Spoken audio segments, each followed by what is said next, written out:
माता भूमि पुत्रो हम पृथिव्याः, अर्थात धरती हमारी माता है और हम उनके पुत्र। मुझे बताते हो खुशी है कि प्राकृतिक खेती से उत्पादन भी नहीं घटता। प्राकृतिक खेती के कारण जो फसल, गेहूं हो, धान हो, बाकी अनाज हो, फल हो, सब्जियां हो, वो पूरी तरह से दोष रहित होती है, पौष्टिक तत्वों से भरपूर रहती है, स्वाद भी उनका अद्भुत और अलग होता है और मनुष्य को वो पोषण भी देती है।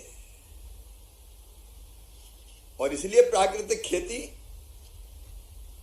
21वीं सदी की खेती है। प्राकृतिक खेती मतलब केमिस्ट्री की लैब से निकलकर प्रकृति की लैब में ले जाने वाली खेती।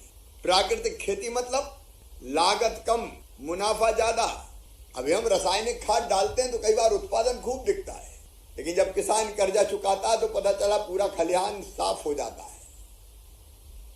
अधिकांश पैसा खाद, पेस्टिसाइड, वो जो हम खरीदते हैं, हमारा उसी में खर्चा हो जाता है।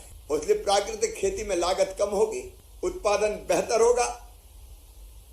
लागत कम होगी तो मुनाफा ज्यादा होगा। प्राकृतिक खेती मतलब जीरो बजट की खेती।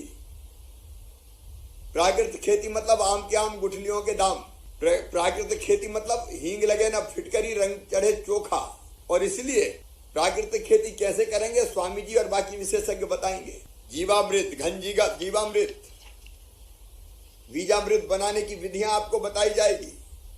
और इसलिए मैं अपील करता हूं, किसान प्राकृतिक खेती की तरफ बढ़े। यही कहना चाहते कि आगामी जो बड़ा अभियान हमने भूमि सुपोषण का लिया है, जिसमें किसान मेरा गौरव और गांव मेरी शान और गौ आधारित खेती और आत्मनिर्भर किसान चलो खेत की ओर, हमने 75,000 नए किसान कार्यकर्ता तैयार करके 75,000 एकड़ में किसानों को प्रेरित करके प्राकृतिक खेती करवाने का काम और 25 लाख नए कार्यकर्ता भारतीय जनता पार्टी से जोड़कर अगले जो 2023 में चुनाव आ रहे हैं उसमें 170 सीटें गांव से होकर निकलती हैं और किसान मोर्चा गांव-गांव जाकर काम करने का काम अपने संगठन के माध्यम से करेगा और आगामी समय में भारतीय जनता पार्टी को भारी बहुमत जिताने से लाने में किसान मोर्चा अहम भूमिका निभाएगा। उसी को लेकर आज की हमारी यह